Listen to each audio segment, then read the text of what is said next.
Welcome back to the channel. We are starting a new project in this video. What we have here is a 2005 Lexus GX470, or known throughout the rest of the world as the Toyota Land Cruiser Prado. And these are pretty slick SUVs with lots of off-road prowess and reliability built within them. Now, I didn't actually buy this truck. My dad bought this, but the end result's going to be the same. We're going to go through it and go through all of the common issues and fix everything wrong with this particular example.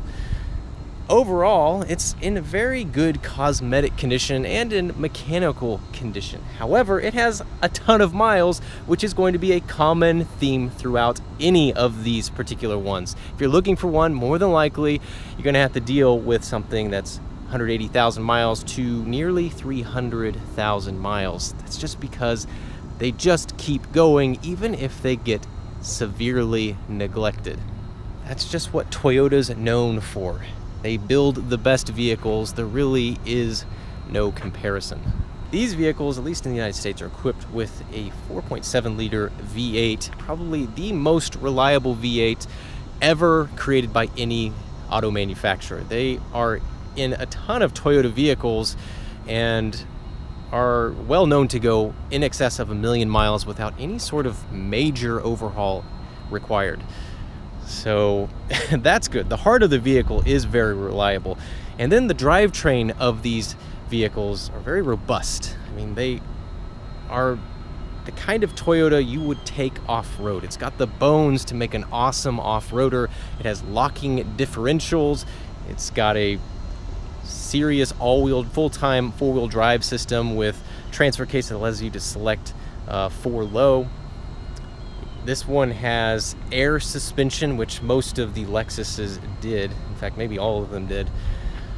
But that is one of the first issues with them, is the air suspension, especially around the mileage that you end up buying these, needs replaced. And that is the case on this example. We will for sure have to replace the airbags on the rear. So this one has 241,000 miles, and from the outside, you'd really never guess it. It's really, the paint's in great shape, no accident damage. The lights are a little yellowed, which just comes with age, but all of that is fixable. No real dents to speak of. This one, the owners did care for it. We bought it from the second owners. They bought it when it was 2 years old and had 40,000 miles, so it's good to buy one that hasn't had a ton of owners. That way, at least the driving history is consistent and the way it was driven is consistent. The cargo area was configured in 2 different ways, either with a third row that holds up to 7 passengers or just a flat floor configuration. This one obviously has the third row seating option. It has this barn door style tailgate, which is kind of cool. Comes with a real deal toolkit. Just check that out. The fit and finish and equipment on these vehicles is really second to none.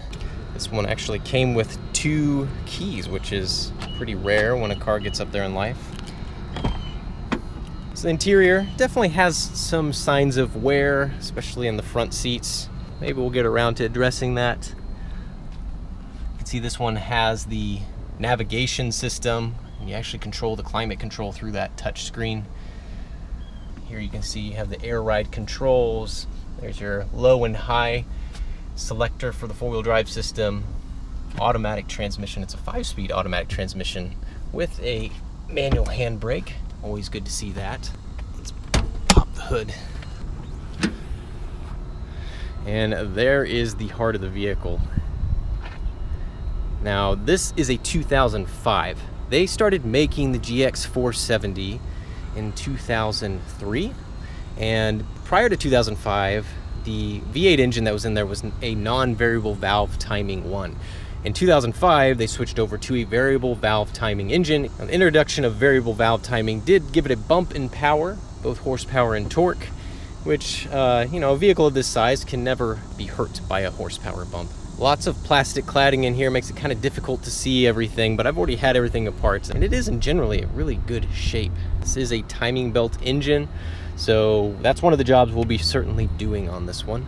Has a new battery, has relatively good tires, Michelin tires with about half tread remaining. And these were known to have melting and cracking dashboards, but it was replaced under Lexus's service recall campaign, and that's definitely a positive. I'm not sure if they're still doing that, but this one got it just in time. So none of those issues are present. Lexus is still basically making this same vehicle in the form of the GX460, but really the architecture of it is the exact same. Imagine that. Going all the way back to 2003, you can still basically buy the same vehicle that they're selling today. That just means they got it so right the first time around. These are an incredible bargain on the used market for sure. So let's start talking about the issues that I've uncovered with this specific example in the 2 weeks that my dad has owned it.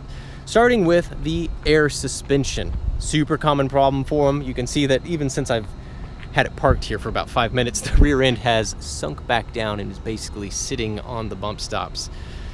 The previous owner had the air compressor replaced, but that will die fairly quickly if your air springs are leaking, because that compressor will constantly be running trying to keep the springs topped up. It'll burn out eventually, so that will be one of the first jobs we take on. Secondly, the brakes are warped in the front. If you're going over 40 miles an hour, you hit the brakes, you can feel it through the steering wheel and the brake pedal, some pulsation. Not uncommon for a big vehicle like this to have warped front brake rotors over time. It's just a heavy car to slow down so they heat up. And yeah, so we can do those. That's a fairly inexpensive deal. Replace the pads while we're doing it. Again, this is a timing belt engine, so we're going to replace the timing belts, do the water pump, and all of the other wearable components while we're in there, PCV, valve, thermostat, everything else. Now, I noticed that the valve cover gaskets were leaking, so we'll do that. But on the variable valve timing engines, unfortunately, you can't replace the cam seals, at least not easily. You have to remove the camshafts to replace them. So we'll see what condition those cam seals are in when we get to the timing belt. I am prepared to remove the camshafts if needed, so be on the lookout for that. The driver's side CV axle, the inner boot is torn, so we got to replace that. I noticed that the tachometer will randomly die. It'll go to 0. I mean, the engine runs fine, but the tachometer just doesn't work occasionally. I think I found a fix for that, so we'll plan on taking that on. Interior wise, there's some cleaning up that can be done. Obviously the front seat bottoms are looking a little worse for wear, so we might find an alternative there, put some new covers on that. And just generally it needs just a good cleaning. The lady who drove this for the past however many years, since 2007, got some makeup everywhere. You can see it ingrained in all of the leather surfaces. You can kind of see it up in the headliner. It certainly could be worse. We'll be cleaning that stuff up as well. Just make it look nice and fresh again. The window switch, passenger rear window switch, sometimes work and sometimes doesn't. I don't know what's going on there. I've actually taken this apart and there's no like metal contacts that I was expecting to see, so I'm not sure how I'll go about fixing that outside of replacing the entire switch, but not too big of a deal. We'll find a solution, no doubt. Otherwise, no rust to deal with. I've gone underneath the frame. It's very solid, very solid. Rear brakes are in good shape. But generally, we'll do all of the maintenance stuff. So changing the fluids in all the drivetrain, rear differential, transfer case, front differential. We'll do a transmission complete drain and refill, meaning we're getting all the old fluid out. We'll do a coolant change, we'll do a power steering change, just things you need to do when a vehicle's 240,000 miles. The problem is when you go out and buy one of these, very rarely are you gonna get a full service history. I bought it from an owner who'd had it since basically it was new, and even they didn't have a full service history. It's not to say they didn't have a lot of records, but most of them were worthless. A lot of them were just tire rotations and oil changes. I mean, those can be valuable only as supplemental to the major servicing, such as a timing belt change or drivetrain fluid change or something like that. Basically, got no records of that.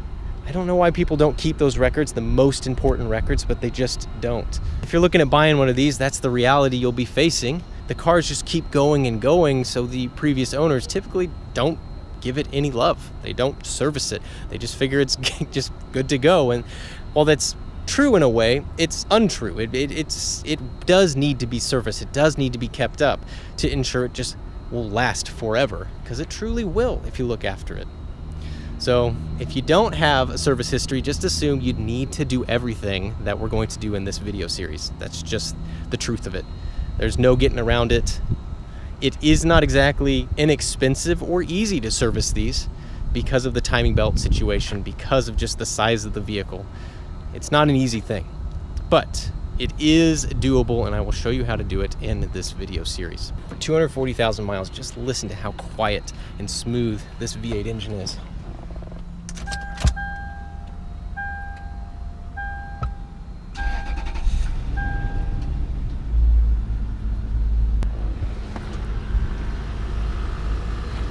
You can see it's raising up back to its correct ride height. So quiet, so smooth. Absolute gem of an engine. These UZ V8s, it's basically the same engine I had in my Lexus LS400 back in the day. Loved that engine. Same engine that's in that Tundra that's driving over there. All right, so that's the quick rundown of this particular example. Let's go see all the parts that I've got ready to start taking on the repairs. And here are all of the parts we plan to replace on this project. The only thing missing from this lineup is the gear oil and engine oil, which I'll get in time. But let's just start going through the list here. First of which is a new front CV axle. This one is an OEM Toyota, but it is a high quality one I picked up from Napa, and lots of good reports from this particular axle. It's actually the same one that like Tacomas use as well. Installed one of these on my new Tacoma, in fact. I've had good results with that. Next, we have transmission servicing. I got 14 quarts of the Toyota WS transmission fluid. It is the stuff you should use, not the cheapest thing in the book, that's for sure, but 14 quarts should allow you to get all of the old fluid out and replaced with new.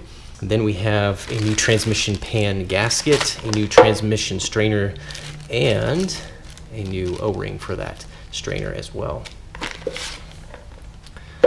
So just a good idea, if you don't have any service history on the transmission, just plan on replacing the filter and all of the fluid within.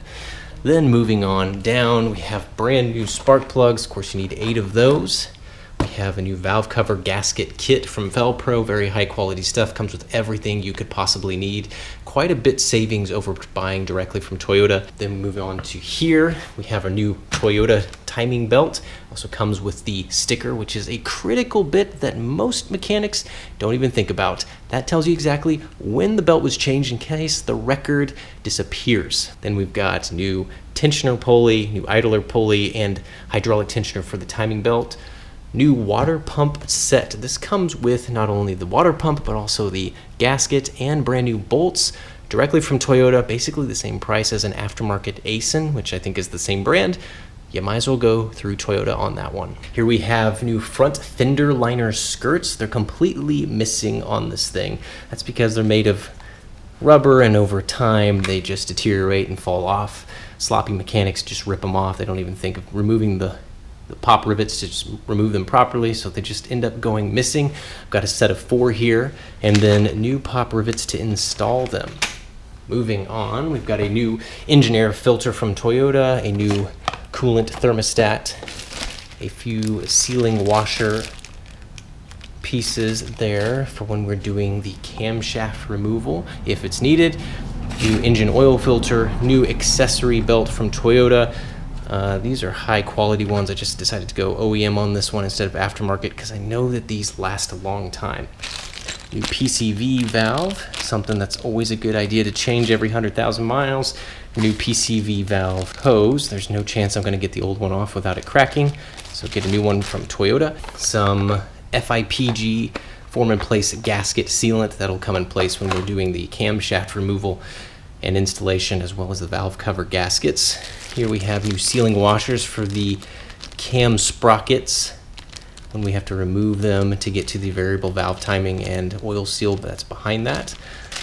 Then we have the new cam seals themselves. These beastly things are not the cheapest thing in the book. And then we have a new crankshaft oil seal, a new thermostat housing seal, and I accidentally ordered the other style of camshaft seals. So these would go on the non-variable valve timing one. And these you can replace, presumably, without having to remove the camshafts from the cylinder head, which I would much prefer, but it is what it is. I'll probably have to return those. Then we move down to some new serpentine belt idler pulley and a new serpentine belt tensioner pulley with tensioner mechanism. Just a good idea to replace these, especially with 240,000 miles. They're bound to go out sometime soon. Moving on to the front brakes. Again, the front rotors are warped, so we've got brand new Raybestos coated front rotors ready to go on, as well as new Raybestos pads. Very high quality stuff. New air springs in the back. These are Dorman made. Of course, Dorman doesn't actually make them. They get them from OEM suppliers. Those have good reviews. They're fairly affordable at about $120 a piece. Definitely worth picking those up. Considering Toyota charges in the neighborhood of $350 a piece, I'm happy with that. Then lastly, we have 4 gallons of the Toyota Pink Long Life coolant already pre-mixed. This is a fairly large coolant capacity system, and I just got a little extra just to be sure I wasn't left with not enough. So that's pretty much all the parts we'll be dealing with, at least what I know of going into the project. There's always a little bit more once you start digging in. So it took me a while to figure out this parts list, especially all of the OEM part numbers. But now that I've got them, I've got a nice list. And if you're interested in doing this job as well, going through and completely refreshing your GX470, and you probably are if you're watching this video, because basically all of them need the same work, be sure to check the link in the description below for the parts list you can purchase. That will give you the best price, all the part numbers for everything you see here. It'll really quicken your process quite a bit. All right, so that just about wraps up the introduction video of the new Project GX470. I'm excited to get started on here and start showing how to do all the jobs that likely all of you need to do on yours as well. In the next video, we'll take on the front brakes and the rear air springs. Until then, thanks for watching. We'll see you all again next time.